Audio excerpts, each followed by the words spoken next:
Olá, seja muito bem-vindo ao Cavalo de Troia Podcast, seu podcast favorito. Se não é, a gente está se esforçando para se tornar. Eu sou o David Luca e vou te falar, tem coisas que a vida não tolera a gente errar. Tem momentos que não dá para errar. Eu tô falando isso porque essa semana eu errei muito. Não só essa semana, mas como nos últimos 24 anos da minha vida eu errei demais. Mas existem dias em que a margem de erro é zero. Um erro pode custar tudo. Nem todo erro tem o mesmo peso. Há erros que você corrige amanhã. Às vezes eu errei hoje e logo depois já consigo corrigir. Eu errei com alguma pessoa, eu posso corrigir numa conversa, mas existem momentos da vida em que um único erro muda o resultado de anos de esforço. É sobre esses momentos que a gente vai conversar um pouco hoje, sobre a margem de erro do ser humano. Eu lembro que o ano era 2019 e eu estava morando no Rio Grande do Sul ainda. Na casa dos meus pais, eu tinha lá 16, 17 anos talvez, e era uma noite muito fria, muito gelada, na grande Porto Alegre, e sentei no sofá juntamente com meu pai e meus irmãos para acompanhar então a grande semifinal da Copa do Brasil de 2019, uma partida entre Grêmio de Porto Alegre e Curitiba. Minha família inteira é gremista, a gente havia ganho o primeiro jogo de 2-0 em Porto Alegre, então precisava apenas segurar um empate em Curitiba na Arena da Baixada. E aí quando a gente pensa assim, cara, vai dar tudo certo, começa a dar tudo errado.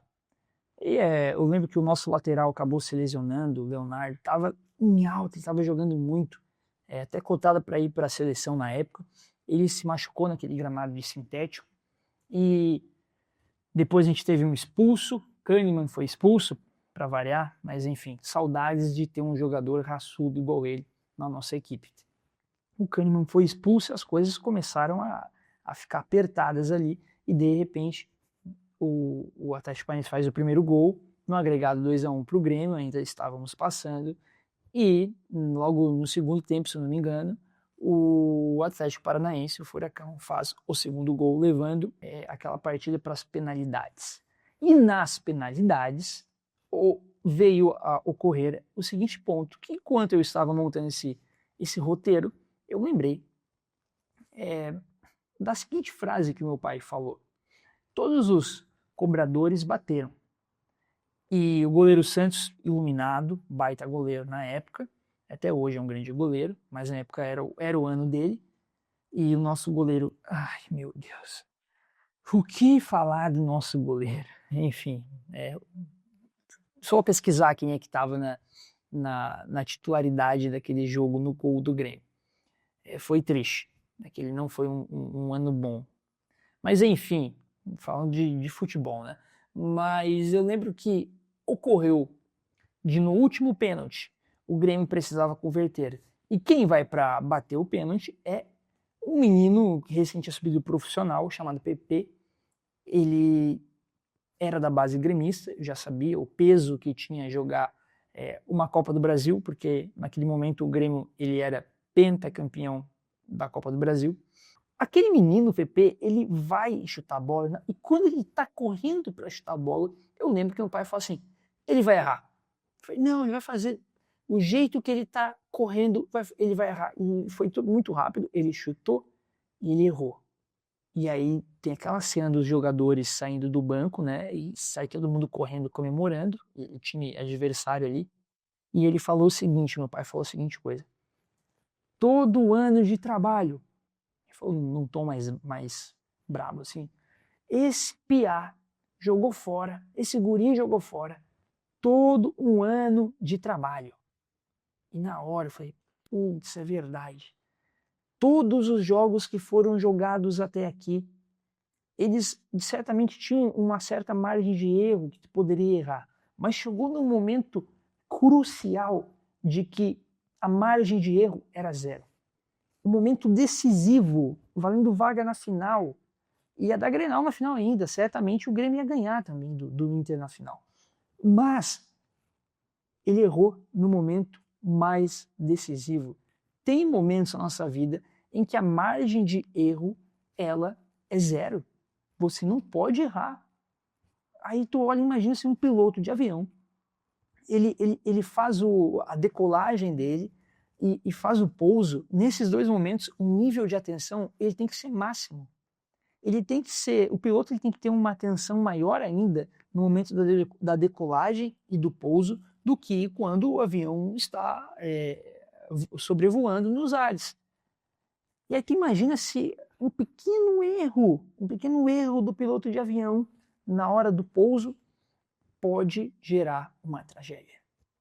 O médico na cirurgia, cara, são anos de estudo, décadas de experiência, mas durante algumas horas na mesa de cirurgia, a concentração ela precisa ser absoluta. Você que é empresário, você pode levar 20 anos construindo uma empresa, mas por uma assinatura sem lei, uma decisão impulsiva, tudo pode desmoronar.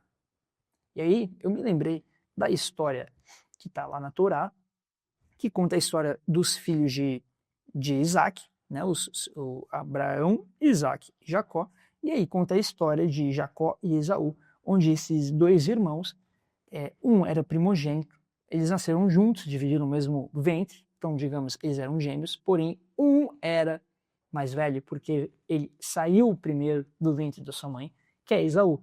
Então ele tinha a primogenitude. E Jacó não tinha primogenitude, porque ele saiu logo depois, agarrando o calcanhar do seu irmão.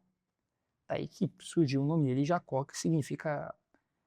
Bom, não posso dizer, não sei se é esse significado, mas já ouvi dizer que é agarrador de calcanhar, algo do tipo assim.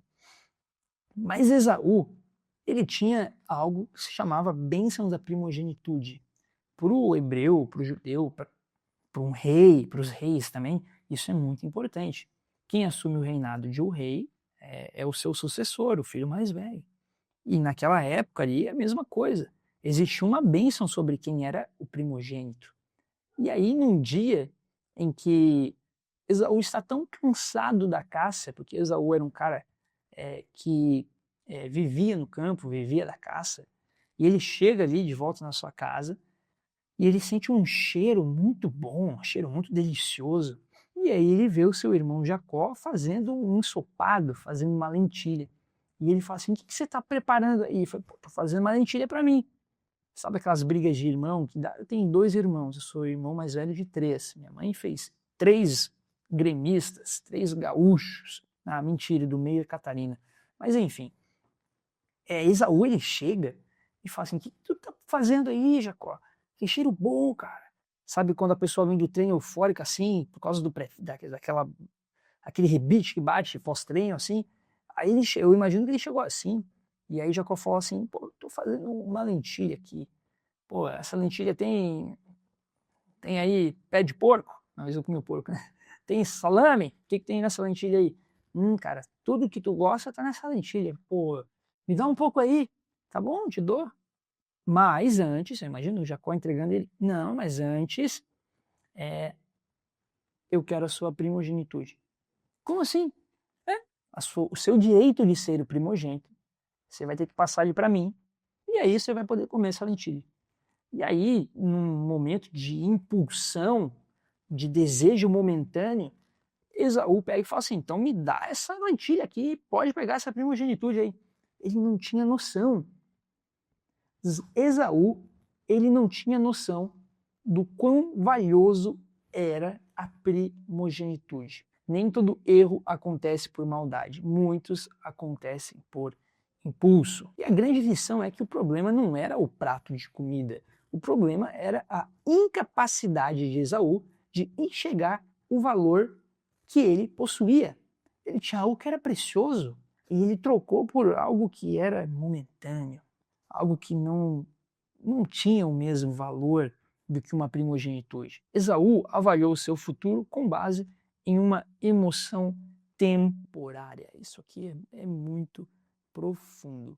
E aí eu acabo me pegando assim, cara, quantos casais a gente vê que terminam por conta da traição, porque eles querem suprir algo momentâneo. Quantas empresas elas acabam falindo porque os seus chefes Você acaba falindo a sua própria empresa, no caso de ser empresário, porque você toma uma decisão de talvez pegar um empréstimo para suprir algo momentâneo, porém você não tem processos ainda bem definidos na sua empresa e você acha que pegar um cheque especial vai resolver toda a sua vida da empresa ali, toda a sua dificuldade, mas aquilo é momentâneo, aquilo vai voltar.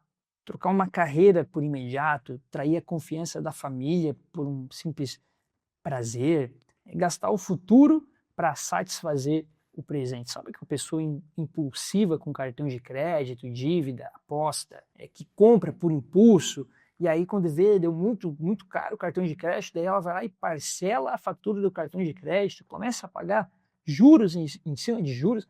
A pessoa ela sacrifica a estabilidade futura para obter um prazer imediato. É o mesmo princípio. Vender seus valores para ser aceito. Não tem como, isso também é um outro ponto. Algumas pessoas elas sabem o que é certo, mas para serem aceitas por um grupo, abandonam princípios importantes, trocam identidade por uma certa aprovação. Elas trocam o caráter por um nicho, por uma bolha de amigos. Acontece isso muito na faculdade, no ensino médio, mas também no meio comercial, no meio business, acontece demais. A gente vê isso em filmes, em notícias, gente que acaba trocando a sua família pelo emprego, acaba trocando o seu caráter mentindo, começa a mentir para cliente, começa a querer puxar o tapete do colega que está do lado. É sério, esse é o cavalo de Troia que você está colocando nos seus ambientes? Já falei, o cavalo de Troia, cara, ele sempre traz uma surpresa. E no mundo tem muito cavalo de Troia que está em volta da gente, querendo trazer um presente, porque a gente olha e fala, pô, isso aqui é muito bom, essa pessoa é boa, mas será mesmo, cara? E aí quando vê a gente acaba se tornando o próprio cavalo de Troia dos gregos. E a ideia aqui dessa comunidade é te fortalecer para ser um cavalo de Troia do bem. As pessoas vão te pré-julgar, as pessoas elas vão te olhar, mas quando elas começarem a conversar contigo, vão ver os seus resultados, vão ver os seus frutos, e você vai explodir de dentro para fora, igual aconteceu com o cavalo de Troia. O que aconteceu? Volta no primeiro episódio que você vai ouvir, e você vai surpreender essas pessoas quando conversar com elas e ver aquilo que tem realmente dentro de você, qual que é a sua mensagem, quando conhecer o seu caráter, e principalmente ver os seus frutos. Beleza? É isso. A vida ela não dá. Tem momentos da vida que a gente não pode errar mesmo. Errar é humano, mas se você conseguir aprender com o erro dos outros, é melhor ainda. Na realidade, isso aqui eu acho que até Salomão fala isso, aprenda com os erros dos outros. Mas é isso. Gente, muito obrigado. Não esqueça de comentar aqui no vídeo do YouTube e também de se inscrever no canal. E também, se você está acompanhando a gente pelo Spotify, compartilha, se inscreve aqui na nossa playlist do Spotify, comece a seguir a gente no Spotify, Deezer e nas demais plataformas aqui que você está acompanhando a gente. @DavidLuca, esse é o meu Instagram, segue lá porque é lá que a gente começa a discutir os próximos temas e daqui a pouco, quem sabe, até algum convidado especial, algum tipo, não sei, vamos aprimorando. O importante é a gente estar junto, beleza? Então tenha um excelente dia e até o próximo Cavalo de Troia.